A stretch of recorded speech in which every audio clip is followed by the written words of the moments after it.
at you all the way from our dorm rooms to your conference rooms. Sabo, Lee, and Dan Tiemann here, two college students who are ready to talk to you guys about business and lifestyle from our personal experiences. Each week we'll discuss about our lifestyle as college students as well as our tips and strategies starting in the business field.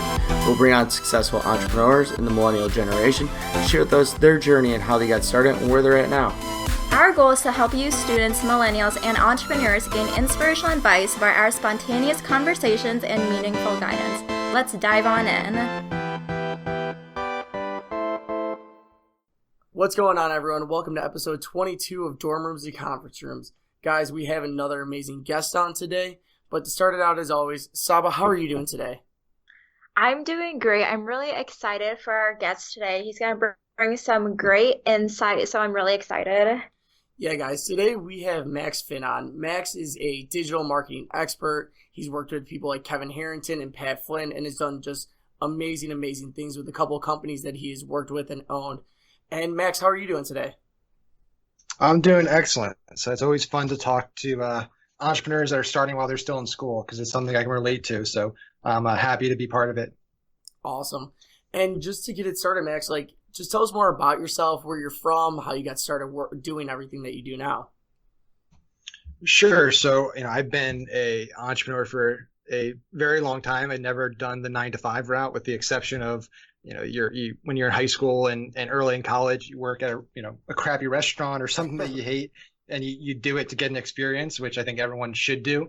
But yeah, since college, every dollar that I've made and every expense that I paid has been generated by myself out of necessity and doing my own ventures. So I, started in college and launched my first venture while I was still a junior. And we, raised a few $1 million. A company that was called the Daily 100 that rebranded to Loot. And it was a mobile app for incentivized long tail UGC that did really well. We had about 500,000 users, about 20 employees at our peak. And, we were kind of ahead of the time. We were ahead of mobile advertising before mobile first was a thing. We were ahead of native advertising before that was a thing.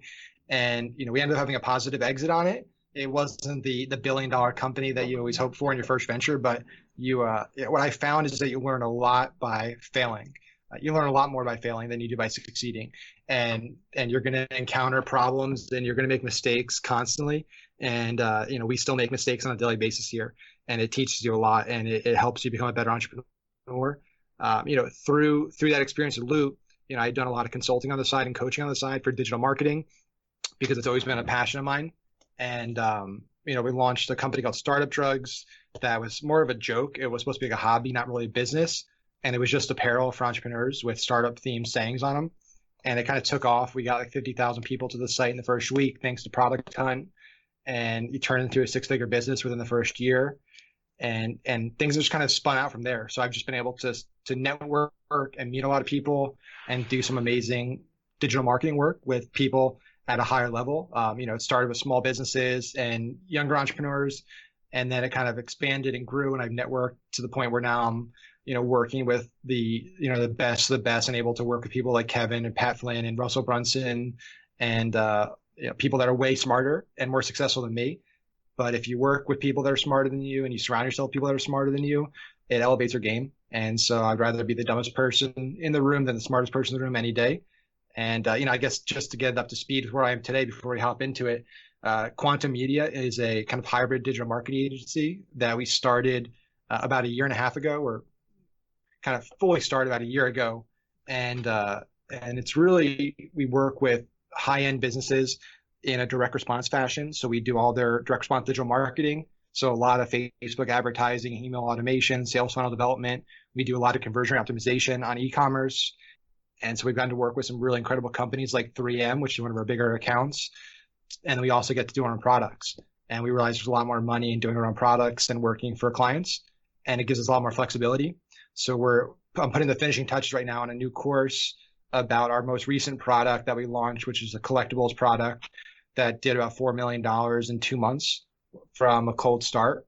And so we're kind of putting together a course on how we did that, everything from, the idea to the initial marketing plan, to the funnel, the upsells, email automation, everything that kind of ensured that it was a multi-million-dollar product out of the gate. That's awesome. That's awesome. So Max, can you kind of take us back? So when you were in college, when you did start that company, when you were a junior, can you kind of take us through like that step-by-step process on how you like created $1 million company? You made it sound so casual of creating like $1 million company when you were in college. So how did you do that? Like, did you have a team? Did you do it all by yourself? Like, what did you do exactly? Sure. So yeah, I mean, it sounds I make it maybe sound kind of too easy or casual at this point, but it's by no means that. Like I said before, I can't reiterate how important that is. Like failing and making mistakes is something that needs to happen. And if what I will say is if you are a young entrepreneur and you haven't failed and haven't been kind of kicked in the ass, and you think that like that's just going to be the way it's going to be, like you're going to be in a rude awakening at some point. So it happens to everybody. Even the Zuckerbergs of the world, eventually nobody's perfect. And so with starting Loot, it was the same way. I mean, it took 3.5 years and lots of capital and lots of struggle to get to the point where it was successful and we could actually realize some value out of it. But the first year and a half, especially getting to market and raising our first round of funding, it was a ton of work. We went through a lot of CTOs and developers. Especially, this is probably something some of your listeners can relate to. If you're a non-tech founder trying to build a tech company, it's very, very tough to do that without a great CTO or somebody knowledgeable in the founding team. And so we probably wasted, $100,000 to $200,000 through, 10 or 12 different developers before we found our CTO that gave us the credibility we needed to raise capital. And even he ended up screwing us. So that's a whole nother story that I can get into. But during college, I think the important thing to realize is it's something that you need to be incredibly passionate about. If you're not really, really passionate about what you're doing, you're going to get burnt out really quickly. And at the end of the day, the reason that I'm absolutely in the best part of my life right now, and I couldn't be happier, is because I knew what I wanted to do with my life, what would make me really happy every morning to get out of bed. And I studied and worked and worked and worked and worked until I was the best at it. And I continue to work because I'm still not the best at it. But at least I got out of bed every day and know that like when I go to work and I, work 16 hours a day, I'm super happy doing it. And I wouldn't have been able to do that and get to this point and work for the last 10 years of kind of ramen noodles and struggling if I didn't absolutely love it. And so that's like the number one thing. Like if you're in college and you want to be an entrepreneur because you think it's cool to be an entrepreneur and you think, I'm going to be the next Kevin Syntrum with, million users from Instagram or Zuckerberg, you're going to be in for a rude awakening and you're eventually going to burn out and not want to do it. Because going through college is hard enough, right? Like, you could go through college without doing anything else and it's still hard to get through it. There's a lot of challenges. No, definitely. I mean, I play sports too, so I'm a college athlete, go to school and, do this also and just kind of like trying to get everything done at once and, stay up all night so I could complete, editing this podcast or doing something like that or studying for a test. So yeah, I definitely know what it's like you have to love what you do. But how did you get started doing digital marketing? How did you hear about it or how did you learn how to, get into digital marketing to begin with? Sure. That's a great question. What I tell anybody that's just getting started is that, there was a day when Mark Zuckerberg or Steve Jobs or Evan Spiegel or Elon Musk didn't know anything, right? There was some point when maybe Elon Musk is a rarity because he's probably born brilliant. He's just like a freak of nature. Yeah, right. But everybody in reality at one point didn't know anything about what they're now a expert in. And so it really comes down to identifying what that thing is. For me, marketing was just like a passion of mine, just the raw concept of like I can communicate with somebody in a way that makes them want to buy. So like just the logic behind it, the psychology behind it was always really fascinating to me. That there's why can one company like Dollar Shave Club come into an industry that's been run by multi-billion-dollar companies for 100 years and convince customers to do it their way. And that's always been amazing to me, that concept of disruption and how positioning a product and communicating the value of product can change somebody's behavior and change their habits. And nowadays, like access to knowledge is so transparent, so easy that there's really no excuse. Like if you want to do something, you have the means to do it with very limited capital expense needed. I mean, we acquire tens of thousands of dollars worth of courses and educational material for our team here at Quantum because we want them to be able to pursue knowledge and acquire new skills because that benefits them and it benefits us as a company. But there's so many free resources out there if you want to be a digital marketer or you want to be a salesperson. I mean, you can go watch Grant Cardone's videos. You can, if you want to be a motivational speaker, you can go watch Tony Robbins videos. If you want to be a entrepreneur, there's Kevin Harrington videos out there. So there's a lot of free resources. And that's, I guess, part of me gets frustrated with the mindset of a lot of people out there that are always finding somebody to blame. And so it's always, well, this person had this, or this person, because the president's saying this, or because our politicians are doing this, like I can't do this. And at the end of the day, it comes down to you and how passionate you are and how hard of a worker you are. Because if you have nothing, but you have a computer or access to internet, you can build the skills you need to be successful. It purely comes down to how hard you want to work and how passionate you are about what you're working towards. And so for me, that those two things combined to the point where like I just consumed every video, every white paper, every ebook that was available. And I'm at that point now in my career with Quantum where I'm fortunate enough to get to play with millions of dollars on a monthly basis in testing, right? And so I get to try things and experiment, but you can do that without that much budget, right? You can, experiment on Facebook with $10 a day, $15 a day, and try things, because that's also another issue I think people have is they're classroom learners, and that can only get you so far. At the end of the day, like to be an expert in something or to be really good at something, you also need to do it and need to live it. So there's a lot of people I know out there who just consume information and they just listen to every audiobook and read every book and watch every video, but they're not great at what they do because they also don't do it. They just like listen to other people do it.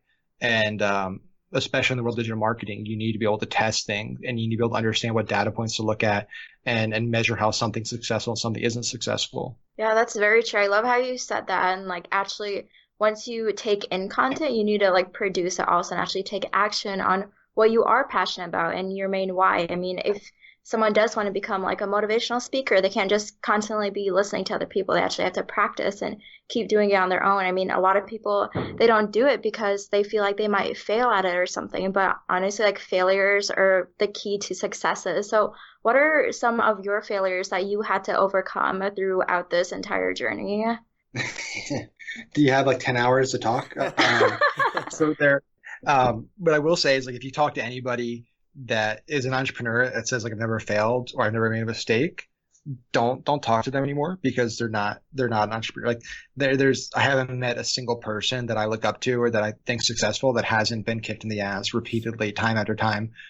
And it'll continue to happen, right? Like there's still, you get used to it. And I think I'll talk about some of the examples, but what I will say before I talk about that is what I see a lot of young entrepreneurs, what happens to a lot of young entrepreneurs is they encounter their first hurdle or their first obstacle, or they get, knocked down a peg and they freak out. They start stressing, they start letting it work them up. And, you need to learn that those things are going to happen and there's nothing you can do to change it. All that you can do is just learn from it and move on, right? So there's some problems that are worth freaking out about, but they're much, much bigger in scope. And you'll realize that as your career progresses, when you start getting those problems, that like, oh my God, that problem last year when I dealt with that really bad employee, that's nothing compared to the fact that we're getting sued today or whatever it might be, or we're bankrupt, or there's always a bigger problem that could be working you up. And so for me, I mean, early on, the mistakes you make, there's a lot of them. With Loot, when you raise money, you raise $1 million and you think that's, when you first look at your bank account and the first time you ever see $1 million in there, you're like, this is all the money in the world. And it's the most exciting feeling. And you're 21 and you have that and you want to go and hire and build a team and get a kick-ass office and get all the things that you see on Silicon Valley, or back then when Silicon Valley wasn't around, the TV show, but you see, in the real world. And, it's a lot easier to spend more money than it is to stop spending money. So it's really easy to increase your overhead. It's really tough to decrease your burn rate. And so that was one of the mistakes we made with Loot is we raised money and we hired too many people too fast without a clear revenue plan in place. And we had to start, whittling down the team. And that's very tough, especially when you're dealing with letting people go, and firing people is never easy, no matter how many times you do it. With our CTO, we had issues with him when we raised money. We came back from Chicago with our first investor and said, hey, we have the deal on the table. Here's the term sheet. And our CTO basically tried to leverage that into vesting all the stock. He wanted back pay. He wanted an increase in salary and more options, and basically tried to leverage the deal to get all the stuff that he wanted. And we called his bluff, and we basically fired him, and then had to go back to our investor and say, hey, remember the CTO that had the gray hair that actually brought credibility to us that you were investing us for? Well, we had to fire him. And luckily we were able to salvage the deal and still get him to invest. But that's just like one mistake, right? There's that's just one of many. And early on, you make a lot more of those kind of amateur mistakes where you spend too much, or you don't have the right contracts in place.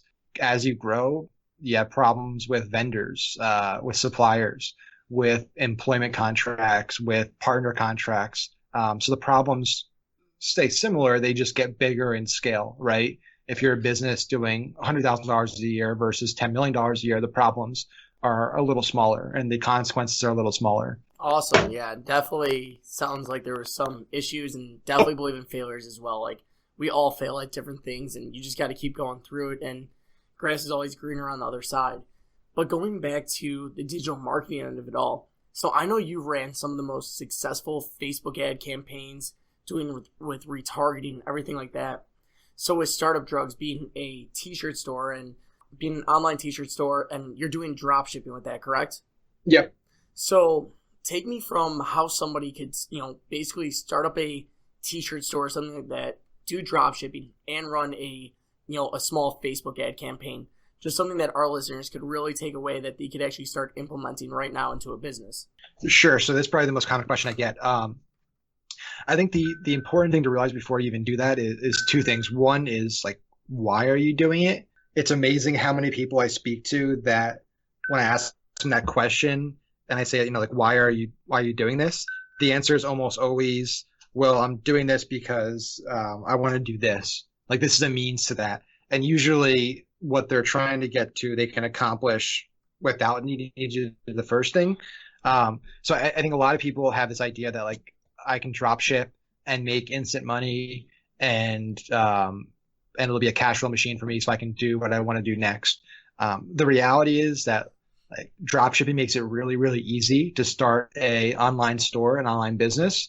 And it also lowers the barriers to entry, which means that there's a lot more competition. There's a lot more people doing it. 3 years ago, it was a lot more fun doing this because very few people were doing it. It wasn't as widespread. So there's a lot more competition to it. And so if you don't know your purpose and you're not truly launching a store because you actually believe in the product, or you think there's like a real need for what you're doing, you probably shouldn't do it, first of all. And I know that weeds out probably a lot of people out there because I think there's a misconception around drop shipping that it's just like this golden ticket that's super easy to put a store up. So that's kind of step one. If you do have like a clear defined market, and for us, we have our Trump collectible business, right? But then we also realized that with the Trump business that we're spending millions of dollars advertising, we were getting a lot of negativity from people that hate Trump. And so we were saying, okay, we have this audience now, people that dislike Trump. Let's create a store for Democrats and let's sell funny sayings to them, right? So that makes sense for us. We already have the audience. We have it built in. And for drop shipping and creating a store on Shopify, it takes us, an hour to do it. And we could start selling instantly. So we had a clearly defined market. We knew exactly what we wanted to do. We have a good designer on staff that can make the designs. It's another thing is like, if you're going to drop ship t-shirts and you don't have a kick-ass designer and all you have is a list of sayings, you're going to fail. Like there's too many people putting sayings on shirts to be profitable doing it that way. So you need to have like a high level product. You need to have a good designer. You need to have a good market. You need to have a market that's niche enough that you can like crush it, but it's also big enough that you can scale, right? Some people pick markets that are way too small and there's just never a way to be profitable there, or to expand beyond that. So if you have all those things, getting up and running with a Printful or Gooin, those are two drop shippers that we use. It's super easy. It's free. You don't have to do anything. You can pay to set up a Shopify store. $30 a month for the basic plan, get a pretty basic theme for $100 and connect some SKUs to Gooin or Printful. And you can start selling things right off the bat. The trick is getting people to find out about it, right? Because you don't just turn on a website and people show up, especially if you're a new store. 100% of your traffic is going to be paid traffic because you haven't been around long enough to be ranked organically. You don't have an organic content strategy, so everything's going to be paid, which usually comes down to either PPC or Facebook as your traffic sources. And so whenever we do a new product, we test a lot of audiences and we test a lot of ad and copy creative combinations. So we'll test 20, 30 different audiences and 10 different ad combinations for each one at any given time. And we continue to do that. The key is to have the retargeting in place to re-engage those people, because 98% of those people aren't going to buy the first time they come to your site. So you have less than 2% of people converting on a cold traffic. And that number is skewed because that's taking into account Amazon and Target and Nordstrom's and the big stores. So in reality, it's probably 0.05% of people are going to convert on the first visit. And so we have a pretty robust retargeting funnel that we put people through with all of our stores and all of our brands that overcomes all of the hurdles psychologically that we know somebody would have. So we usually work backwards when we have a new product instead of just trying to create an ad and thinking front to back. We think back to front. So we look at, what are the objections this person's going to have with our product? Why are they not going to buy? What are they going to think when they see the site? And then we address those problems up front instead of waiting for those problems to come up. And so we've been able to overcome a lot of hurdles that a customer might have and increase their conversion rates significantly because we know what those problems are usually going to be. We know the problem is going to be trust and credibility and authority. And so we use a lot of social proof and UGC and third-party press to alleviate those concerns right out of the gate. We have scarcity because we know that causes people to buy. So we have timers and quantity counters and selectors that have get that impulsive buyer because there's limited time. And so we do a lot of research and a lot of testing on site and in our retargeting to increase our conversion rates to ensure we can be profitable. And then I know this isn't going to be a whole session on direct response marketing or Facebook advertising because we could spend a few hours. The one tip I'll give you before we continue the interview is 99% of people I speak to, even really successful ones, when they're marketing, almost all of their resources go into acquiring a customer. So all their money, all their time, all their best assets go to acquiring customer. And they usually do nothing with re-engaging that customer and upselling that customer. And that's such a huge mistake for our Trump business, for example. We've tripled and quadrupled our lifetime value of our customer just by re-engaging them and continuing to sell them products down the road. And that ensures that all of our campaigns are wildly profitable because, even if you're breaking even acquiring customer, if you have a really good upsell and you have new products coming out in the future that you can re-engage those customers either through direct retargeting on Facebook, through email marketing, you're going to make that campaign profitable. So we focus on the campaign as a whole, which doesn't just include that first interaction. It includes that first interaction plus every subsequent interaction we have with that customer for the next year, 6 years, 1 month, whatever it might be, because that value is usually a lot higher than that initial purchase. That's awesome. That's awesome. So, Max, I have a question. Like for myself, or for anybody else who's listening, if they're wanting to start a company, so for example, myself, I love fashion. So if I'm wanting to start like a fashion company, e-commerce that's just starting out, do you suggest people to buy into like or have another company do their marketing for them like ASAP, or do you think they should just start doing it themselves first, trying to get like the hang of things and then have someone do it for them? My motto is always to test before you invest, and I didn't invent that term. That's the term's been around, but that's kind of the way we live by with our business. And so today, with how robust like Facebook's ad platform is and how user friendly it is, and how much free information there is out there, there's really no reason why you can't test a concept without having to spend a lot of money hiring a consultant. And I know that's kind of, whenever I say that to people, I realize that's kind of talking me out of a job, right? Um, and I always do that. Like whenever I have a client or a coaching client that I work with, I tell them up front, like my goal is that at some point in the next year, I'll be obsolete. Like I'm going to give you the tools and skills you need so you can do this on yourself, or you can teach your own marketing person full time. I think a lot of consultants, coaches, their goal is to give you enough so you think you're getting value, but to make it sure like you can't not keep paying me on a monthly basis because otherwise you're just going to fail. And so when it comes to testing your own product, I mean, it's so easy to put up a store nowadays and to create a Facebook post with a carousel of a few shirt ideas and to just, go through Facebook and in Power Editor in the ad set and just type in words. Like there's 1,800 plus demographic and behavioral targeting options that Facebook gives you access to. So everything from does this person have 7 lines of credit to this person buys high-end home decor to this person purchases things online or offline and this person has a gym membership or just got married or has a mortgage. Like those are all options on Facebook and there's all the interest options, obviously. So, you spend a few hours on there and you can build out some pretty robust audiences because you know your market probably better than most people would. And so I don't think it's in your best interest as a young entrepreneur to hire an expensive consultant or a coach to test your product for you. It's the short answer or that long answer is the tools are there and the resources are there for you to validate the concept. And hey, if you think you're onto something and you're seeing a ton of engagement on the ad and you're seeing a really positive response and you're selling some units and you think you're onto something, but you're really kind of in over your head and you're not a marketing person and you're just doing basic stuff, then maybe you contact somebody that's a coach or a consultant that could help you.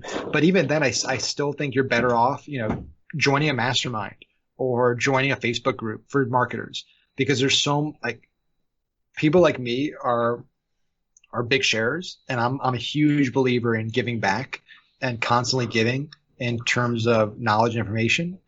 And so you'll find a lot of great resources out there and a lot of help from people that are really smart, really successful, that's readily accessible. And so I don't think it's necessary to go right to a one-on-one consultant or coach. And I also did a live video I could talk about more if there's interest in it about like kind of what to look for when you're hiring a consultant and coach, because I think this is another issue that really frustrates me and kind of gets me angry is how many experts there are out there selling courses. And we joke about it all the time at the office. And I can talk more about that if you're interested. If not, we can keep going on. Yeah, no, definitely. Tell us more about like what you think it goes into getting the right consultant or right coach. Definitely tell us more about that. I'm interested. Yeah. So what I will say is anybody that, and I'm sure you see on a regular basis, like anybody that posts a video that has like money on a bed or where the primary focus of the video is talking about how much money they make is, usually skip on and pass on those. It's really easy to go down to the bank and withdraw $100,000 or $500,000 and put it on a bed and then go back and deposit it. Like that's super easy. Like we could go do that today. I can go down to our banker and say, hey, we're going to withdraw, $1 million. Can you give it to us? And we're going to take a picture of it and we're going to put it back. That has nothing to do with our, how successful we are. And, because at the end of the day, that person could have started with $10 million and they could be down to $1 million. You don't know anybody's backstory, right? Or where they come from or how much money they had to start. And so usually like people that are super flashy and their focus is primarily on numbers, we avoid that.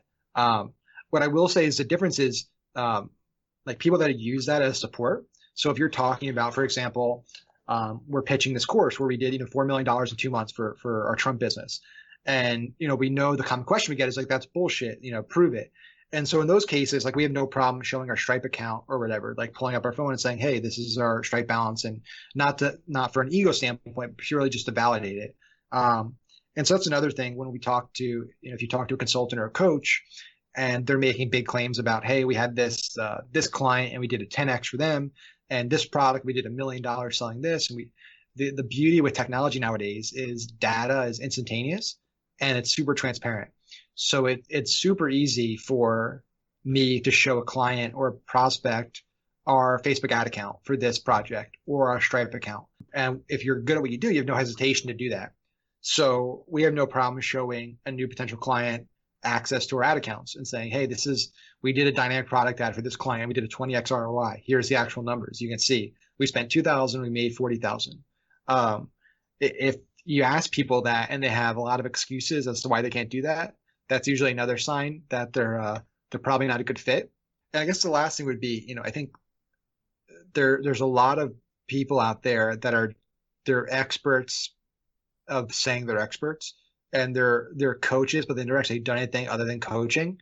And that's the problem with how easy it is nowadays to make courses. Like I can go on Kajabi right now for $200 a month and create a video course and then market it on Facebook. I can create a course for, life coaches or motivational coaches or sales coaches and, put a bunch of fake testimonials up, record a bunch of videos and sell it for $1,500, $2,000. And I might not have never done anything other than that. And so that's usually another red flag is like, if you haven't done what you're coaching for 10 plus years and had a lot of home runs, you probably shouldn't be coaching, and you definitely shouldn't be hiring that person to be your coach or consultant. And there's a lot of people out there like that. Awesome. Yeah, definitely makes total sense to me. But going back on your journey, so how long did it take from when you started Quantum Media to start working with, the Kevin Harringtons or Pat Flynn's of the world? Yeah, so we Kevin's a partner in Quantum, and so we founded the company together. We had done a lot of work for Kevin leading up to that, and purely to prove ourselves. And this goes back to what I just said before in the previous point. If you're good at what you do and you're young, you need to prove yourself. Like you can't bullshit people like that. You might be able to bullshit and sucker a bunch of small business owners who, don't have a lot of knowledge on the subject matter. But like, if you want to work with somebody like Kevin or a Gary Vee or a Grant Cardone or a Pat, whoever it is at that high level, like you need to show that you can do what you do and you need to be exceptional at it. And so we basically told Kevin, listen, you're, the original shark, you're a legend, you've sold 5 billion of products, but you don't really have a digital presence. We think that's, problem. So let us help you build that and establish it.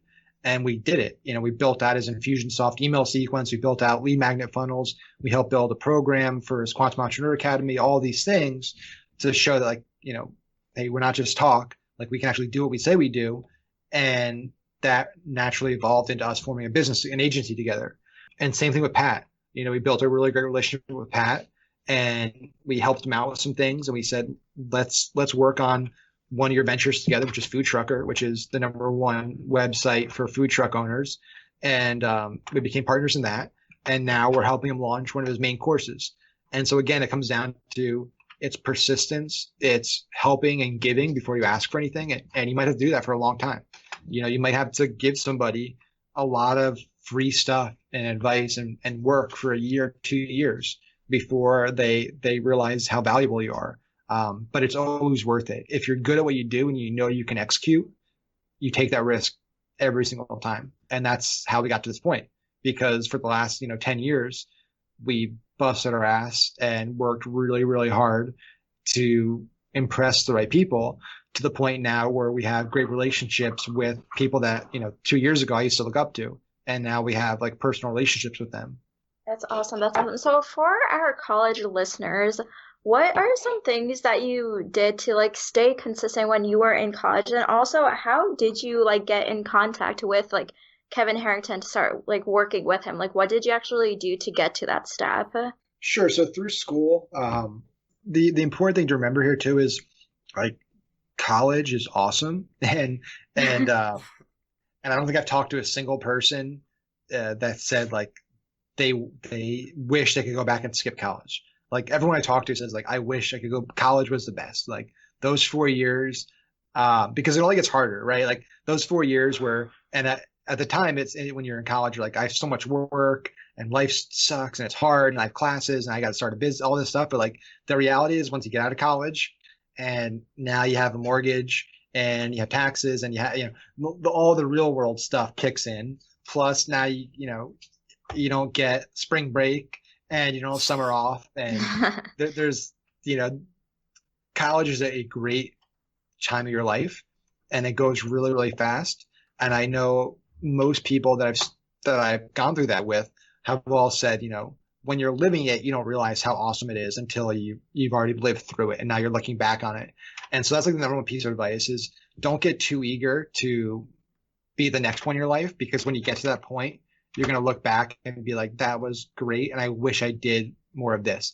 I wish I traveled more, and I wish I did that year abroad, and I wish I tried this sport or whatever it might be, because the reality is when you're an entrepreneur and you really live that life, you're not going to have that. I mean, I haven't taken a vacation in years. Like I haven't taken a day off in years. I don't, and to the dismay of my girlfriend, we're getting better. I'm lucky now at the point where the business is doing well enough and we have a kick-ass team that I can start to take some time off and actually go on a vacation. But for the last, 10 years or so, it's been, you're the last one out of the office every night. You work on weekends. You're never turned off. And so that's something, when you're in college, you take that for granted. I think that you do have the ability to, have a spring break and travel and go somewhere. And so that's like the biggest piece of advice I can give to any college entrepreneurs, like appreciate college and appreciate the fact that you can learn, like you can go to classes and absorb knowledge, and like you don't have to worry about other things. Like that's your primary goal in college, is to consume knowledge and information and take full advantage of that. Try as many things as you can try, because you might find something you're passionate about that you never would have thought about. For me, it was like, certain parts of history I loved. Like World War II history was like one of my favorite subject matter areas, and I still read a ton of books on it. I would have never realized that if I didn't take a really cool history class. That was totally outside my wheelhouse. It wasn't in my track for my curriculum, but I took it. So that's number one. It's like really enjoy college and experience it, and don't waste it. Like don't be too excited to have it done with, because you'll regret it. While you're in college, it's definitely a balance, right? I think I forget who said this, but there's really like, you can only do 2 out of 3 things in college. So you can either have a really, really great social life, you can have a great academic career, or you can be really good at sports. So there's like 3 things, you're either an athlete, an academic, and have a social life. You really can't do all 3. And usually you can only do one really, really exceptionally. So 2 out of 3 is usually the choice you have to make when it comes to college. And so you really need to understand what's most valuable to you and focus on those things, because it's hard to do all 3 of them and really stay above water. For the business thing, what I would say is leverage your mentors you have at school. I was fortunate enough to go to Babson College in Boston. That's all they do is entrepreneurship there. It's been the number 1 school for entrepreneurs for the last 20 years. And I built so many great relationships with professors who almost all of them are adjuncts. So they're venture capital investors or successful entrepreneurs. So I established a lot of great mentor relationships. I met with all my professors outside of class and just tapped them for advice on my business and on challenges I was dealing with. So leverage that, because that's free. If I was outside of school, I'd be paying thousands of dollars an hour for that type of advice. But it was free because I'm a student. And so leverage that expertise wherever you can in your business school, because there's a lot of great people there that want to help you and want you to succeed. And the last thing I would say is, for college, it's like a great time where you can experiment and fail. Every year that goes by, failure gets more expensive and experimenting gets harder and harder to do. So when you're in college and have limited obligations, making a mistake and like a business going under doesn't have very big consequences on you. When you're out of college, it gets a little harder. When all of a sudden you're 30 and have a wife and a new kid, it becomes harder, right? And then you have 2 kids. So each phase of life, it gets more expensive, more challenging to make mistakes and take risks. So take the risks sooner in life. College is a great time to try things and experiment on the business standpoint, and make those mistakes and failures, because it's a lot less expensive and a lot less risky than it is, a few years from now or 10 years from now. Awesome. And then just kind of wrapping things up here, Max, what's like one of your favorite quotes, and then where can they find you at? That's a great question. I'd say like there's so many of them. Doing startup drugs, we have a lot of quotes. I would say from a specific to this topic, I would say, Mark Zuckerberg, one of his quotes is "move fast and break things," which I think is a really, really good quote, because this is a problem I dealt with Loot for a long time. And it was a problem I had to overcome personally. I'm a perfectionist. And so I would always have tweaks to our software, to our app, to our design, and say, let's do this before we launch. Let's do this before we launch. And in the world we live in the startup world and in the digital marketing world, that is like the recipe for failure, is trying to be a perfectionist and not shipping a product or not launching. You'll go out of business that way. So that's not to say you should just launch shitty products, but you should be able to launch a MVP and test it, get feedback, make tweaks, and continue to deploy updates and try things. Awesome. And then where's the best place that you can find you at? Sure. So you can follow me on. I'm trying to get a lot more active on my Facebook page. Quantummedia.co. We're relaunching a website. MaxwellFinn.com is my personal site. But for me, it's kind of been tough because as somebody that does a lot of digital marketing work, I find that like the most successful digital marketers don't have much time to like do their own personal brand, which has always been a challenge for me. Is like I'm always so busy doing things for clients and our own products that I don't have a lot of time to create my own course. I'm actually working on a new course right now, which I'm really excited about. But yeah, I mean, Facebook.com/MaxwellFinn is my brand page, my public figure page that you guys can like and follow me on. And I'm starting to do a This Week in Facebook live video where I cover a lot of what's happening this week on Facebook and digital marketing. And we're putting together a pretty kick-ass new course that will be launching very soon. So yeah, that's probably the best place. And then if you have any questions, feel free to email me at max@quantummedia.co. And I do my best to help as many people as possible, especially entrepreneurs. So feel free to shoot any questions, or if you want to talk about ideas and run something by me, I'm always happy to hop on a call. Yeah, guys, definitely reach out to Max. He's so knowledgeable when it comes to digital marketing, of everything, of Facebook ads to just everything with an online presence to begin with. Like, he has a bunch of courses over at Quantum Media. Go check those out. He's just very knowledgeable for any entrepreneur that really wants to get started in the online space. You guys can reach Saba at sabaali.com, and you can find myself at danieltieman.com. Saba, what are some final words? Thank you so much, Max, for coming on today. You gave a lot of great knowledge in your company and on marketing, on digital marketing. I know I learned quite a lot, and I'm sure our listeners did also. But thank you guys so much today on listening for Dorm Rooms to Conference Rooms. Thanks, everybody. It was great to be here.